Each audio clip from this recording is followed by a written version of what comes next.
Hola, ¿qué tal?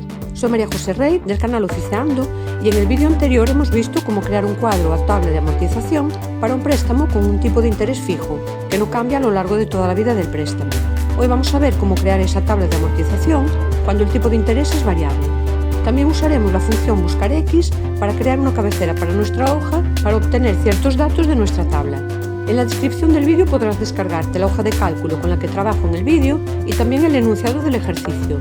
Además, también hay una hoja con un resumen de las funciones financieras que usamos para cálculos relacionados con préstamos, que incluye una introducción donde te explico cómo se calcularían a mano estos datos. Comenzamos. Vamos a partir de la hoja que hemos creado en el ejercicio anterior y vamos a hacerle algunas modificaciones para adaptarla al tipo de interés variable. Aquí ya hemos introducido los datos de un préstamo relativos al capital prestado, la tasa de interés inicial, los años y los periodos por año. Vamos a poner aquí tasa inicial, ya que esta tasa va a variar después, y en pago también ponemos pago inicial. Hemos calculado aquí el número de periodos totales del préstamo, multiplicando los periodos del año por el número de años.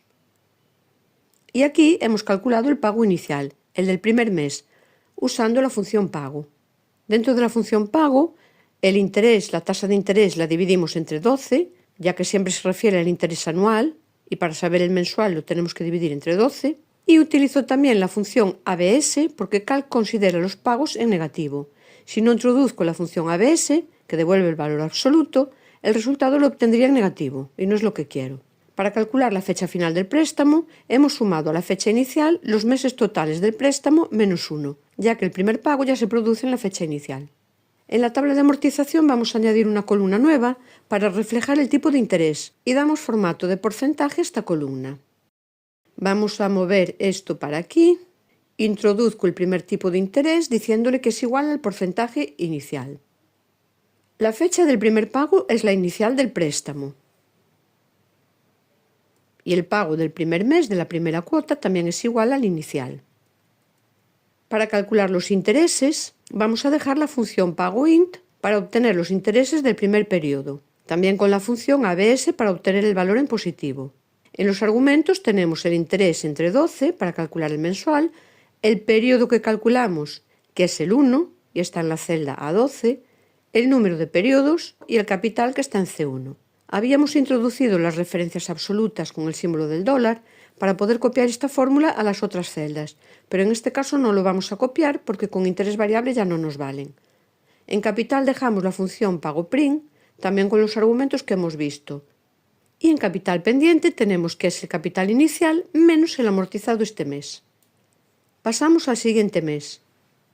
Aunque no sería muy común que en el segundo mes ya cambiase la tasa de interés, vamos a considerar que puede ser así, que en cualquier momento a partir del primer mes esa tasa puede variar. He cubierto 300 filas con las fórmulas que vamos a ver, para el caso de que como máximo pudiese haber 300 pagos. Esto podríamos extenderlo hasta el número que nos interese.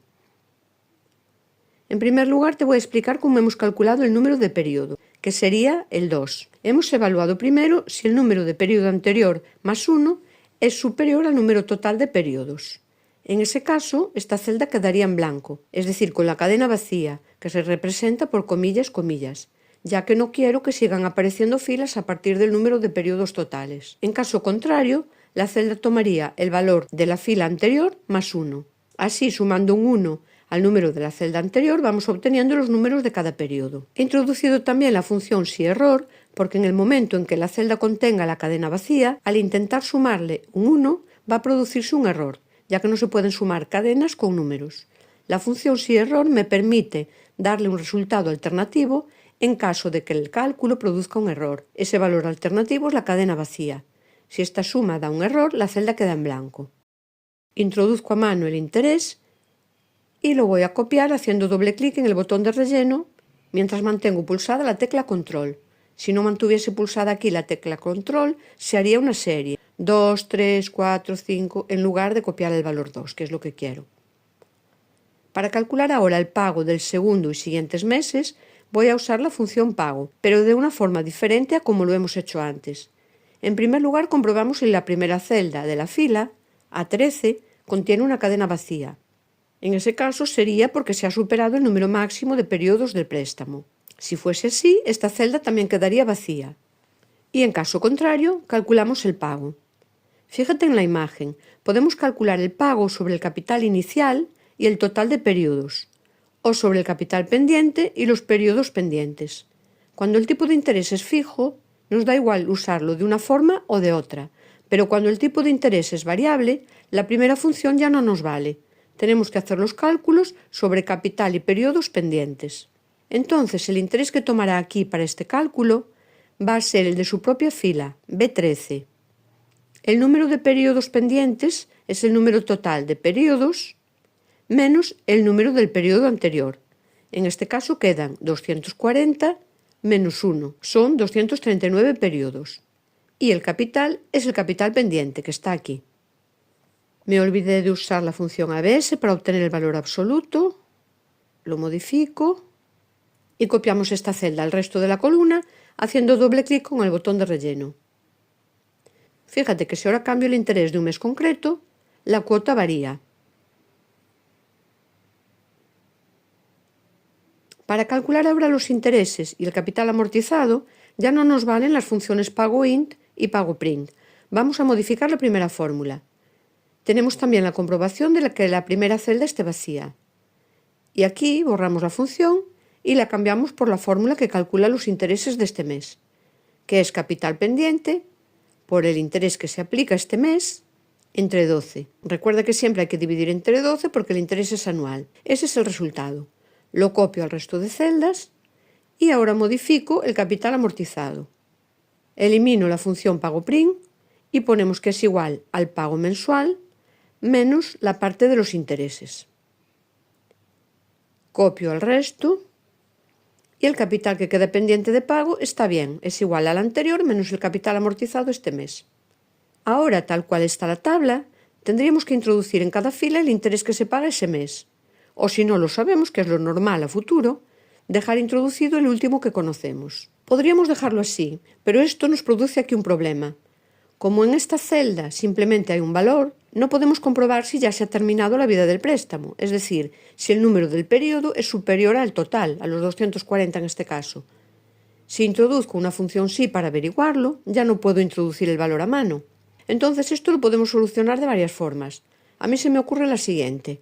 Voy a crear una tabla con fechas y tipos de interés y según la fecha del periodo tomará el interés que le corresponda en ese momento.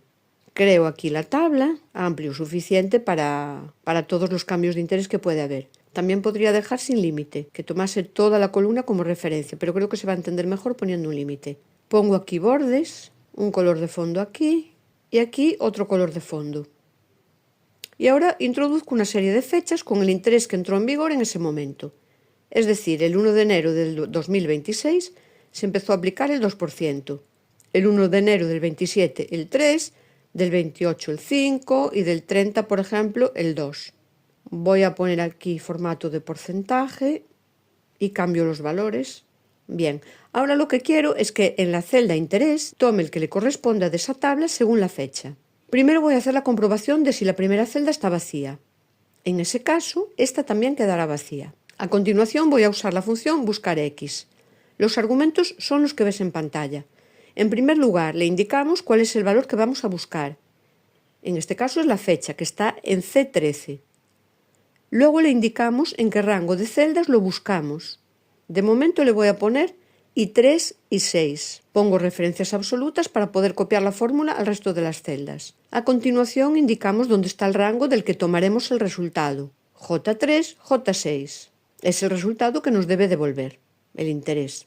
El siguiente argumento es el resultado si no se encuentra el valor buscado. Lo vamos a dejar en blanco, ya que sabemos que sí va a haber al menos una fecha inicial y sí lo vamos a encontrar.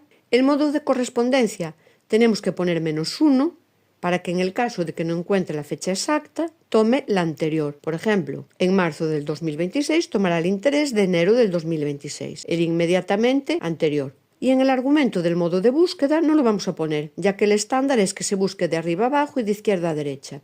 Pulsamos Intro y copiamos. Y vemos que efectivamente a cada fecha le asigna el interés que corresponde. Aquí en 2030 no me ha cogido el 2%. Vamos a ver qué pasó. Vale, tomó como año 1930 en lugar de 2030. Hay que tener cuidado con esto.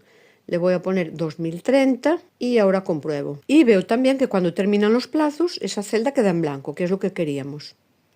Pero esta función buscar X presenta unas peculiaridades. En primer lugar, las celdas tienen que estar ordenadas. En nuestro caso ya lo están. Las fechas están ordenadas de menor a mayor. Pero en segundo lugar, buscar X no funciona bien si en el rango o matriz de búsqueda, donde busca el valor, hay celdas vacías. Lo normal es que yo le diga que busque en toda la tabla. Ahora mismo tengo estas filas, tengo estas 4 filas, pero no sé cuántas veces va a cambiar el tipo de interés y no voy a cambiar las fórmulas cada vez que añada uno. Para que veas lo que ocurre, si yo cambio la función y añado el rango completo, cambio el número 6 por el 33, vemos que ya no encuentra los valores, porque hay celdas vacías. Para solucionarlo podemos usar la función filtrar, que le indica a Calc que tome solamente los datos que cumplan una condición. Aquí nos interesa que tome de esos rangos I3 y 33 y J3, J33 los valores que sean distintos a la cadena vacía. Para decirle esto usamos la función filtrar. El primer argumento es el rango a filtrar y a continuación decimos que tome de ese rango la condición del filtro, que es que los elementos de ese rango sean distintos a la cadena vacía. Introducimos esa función filtrar en cada una de las partes de la función buscar X, en la parte del rango de búsqueda y en la parte del rango de resultados. Entiendo que te puede resultar complicado seguirme. Son muchas funciones anidadas, pero analizándolo paso a paso, espero que puedas comprenderlo. Copiamos y ahora sí, podemos añadir filas a la tabla de intereses, eliminar alguna, que Calc es capaz de encontrar el elemento. De esta forma la tabla de amortización ya quedaría creada. Podemos añadir más datos a nuestra hoja que pueden ser interesantes. Por ejemplo, vamos a añadir en la cabecera estos datos, que creo que son importantes para saber la situación actual del crédito a día de hoy, y los vamos a calcular usando la función buscar X. La fecha de hoy la obtengo con la función hoy. Y para el resto de datos voy a usar la función buscar X para localizar esta fecha de hoy en la tabla de abajo. Para encontrar el valor del capital pendiente en la tabla usamos buscar X, le decimos que busque la fecha de hoy en el rango C12, C312, que es donde están las fechas. El rango de resultados, donde queremos obtener el valor, será el capital pendiente, G12, G312. Valor, si no lo encuentra, no lo vamos a poner. El modo de coincidencia ponemos el -1 para que tome el elemento anterior, si no encuentra el exacto. Y ahí está. Voy a cambiar la fecha del préstamo para verlo mejor y ponerle también el interés inicial aquí. Compruebo ahora el 11 de febrero de 2026.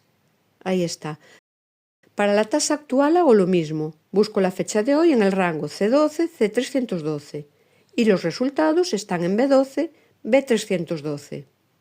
El periodo actual hago lo mismo. El valor que quiero localizar está en A12, A312. Le voy a quitar el formato moneda. Los periodos pendientes los calculo porque son igual al total de periodos menos el actual. Y por último el pago actual lo voy a buscar con buscar X. El rango de resultados en este caso está en D12, D312. Por último y para terminar ya, vamos a hacer algo que te puede resultar interesante también y nos sirve para repasar los formatos condicionales. Vamos a decirle a Calc que nos resalte la fila del mes actual, en este caso de febrero de 2026, para que cada vez que yo abra esta hoja me resalte la del mes en la que estoy abriendo la hoja. Primero seleccionamos todo el rango de celdas de la tabla, tengan datos o no, porque podemos tener otros préstamos más largos en otro momento, de más de 240 pagos. Vamos a formato condicional, condición, más reglas. Seleccionamos la opción La fórmula es. En primer lugar, quiero que el mes de la columna C, siempre la C, por eso tengo que poner el dólar, y de la fila 12, en este caso la fila 12 con referencia relativa, tengo que indicar la primera fila del rango, luego Calc ya va haciendo el cálculo con las siguientes, que este mes sea igual al mes de la fecha que obtenemos con la función hoy.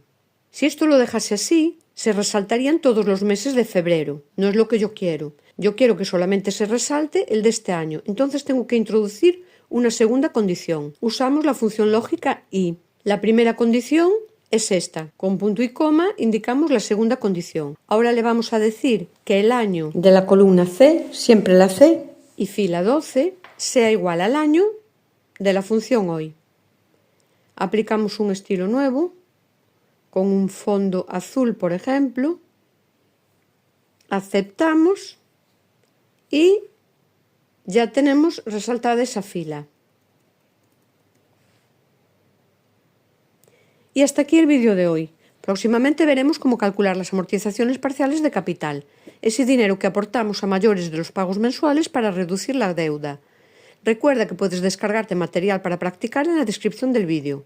Muchas gracias por tu atención. Muy agradecida también a los que estáis interactuando de algún modo con el canal, suscribiéndoos, dando like o compartiendo, ya que hacéis que los contenidos sean accesibles a más personas. Si quieres hacerme llegar alguna consulta o proponerme algún ejercicio, puedes hacerlo a través de los comentarios o por email a oficeando@gmail.com. Un saludo y hasta pronto.